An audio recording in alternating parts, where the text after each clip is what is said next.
Photographers, if you could learn one thing about architectural and interior photography, what would that be? When I first started shooting interiors, the main thing I struggled with was learning how to properly light the scene so that the natural colors and tones of the space looked accurate, then learning the editing techniques needed to seamlessly blend all of those layers together for a natural, editorial final image. Today I'm going to show you my top 5 tips for taking better architectural and interior photos. Tip number 1 is embracing the shadows. Shadows are what give an image depth, texture, and atmosphere. When you attempt to remove shadows completely, you lose dimension, highlight textures, and mood.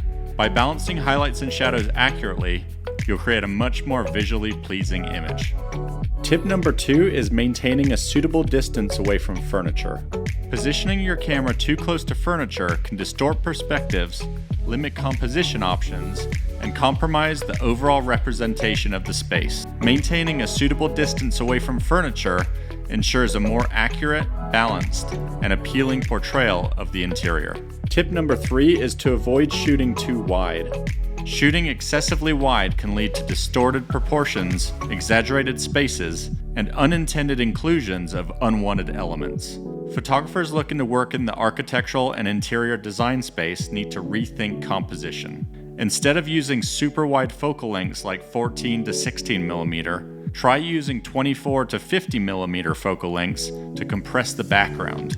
Focus on highlighting architectural details and vignettes of design elements instead of shooting the entire space. Tip number 4 is to make sure you're not oversaturating your colors. Oversaturating your colors, especially blue and yellow tones, leads to an unnatural appearance, an overall inaccurate representation of the color, and distracts away from interior design elements. Striking a balance in color adjustments is essential to maintain accuracy, which is crucial in this industry. Tip number 5 is to make sure you're not overdoing it with the clarity and sharpening sliders.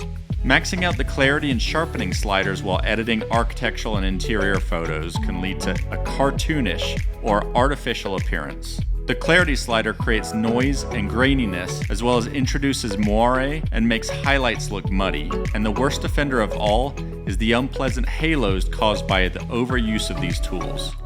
A nuanced approach is essential to maintain the image's natural look and professional quality. If you need more help with your architectural and interior photography, learning my workflow of how to frame the shot, light the scene, edit the images, and the business behind photography, check out our course. Thanks for watching.